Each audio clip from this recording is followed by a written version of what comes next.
বিশ্বনবী ফরমান ওয়া ইন মাতা ফি যালিকাল ইয়াউমি মাতা শাহীদান, ওই দিন যদি ওই ব্যক্তিটা ইন্তেকাল করে সে শহীদ হয়ে কিয়ামতের দিন আল্লাহর সামনে দাঁড়াবে।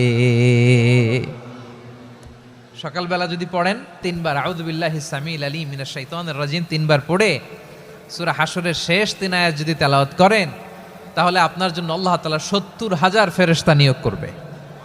সারা দিন তারা আপনার জন্য মাগফিরাতের দোয়া করবে। আর ওই দিন ইন্তেকাল করলে আল্লাহ তাআলা শহীদ হিসেবে আপনাকে কিয়ামতের দিন দাঁড় করাবে। সুবহানাল্লাহ, এত আস্তে।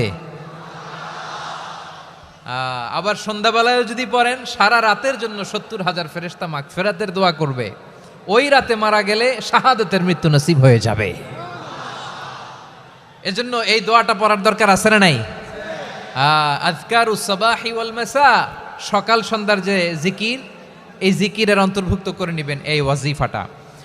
যে হাদিসটা বর্ণনা করলাম সুনানে তিরমিজির হাদিস, যদিও হাদিসটা সনদের দিক থেকে দাঈফ, কিন্তু মুহাদ্দিসিনে একরাম বলেছেন যেহেতু এটা ফাজাইলুল আমালের হাদিস, এটা পড়ার ক্ষেত্রে কোনো নিষেধাজ্ঞা নাই, এটা পড়া যাবে।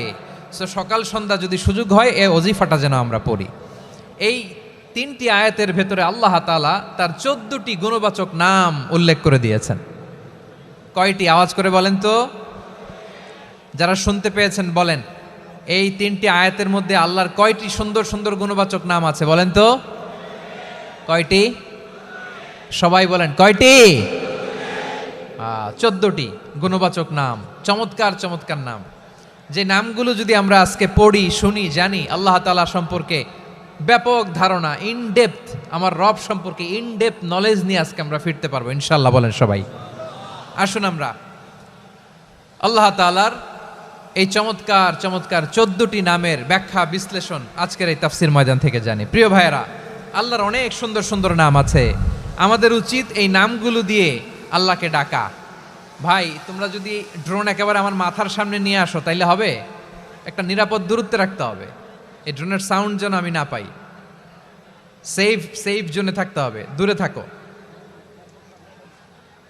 সম্মানিত ভাইয়েরা, আল্লাহ তাআলার চমৎকার চমৎকার অনেক নাম আছে যেগুলো আল্লাহ তাআলা কোরআনে উল্লেখ করেছেন। আল্লাহর আসল নাম হচ্ছে আল্লাহ। আসল নাম কি? সবাই বলুন, আসল নাম কি?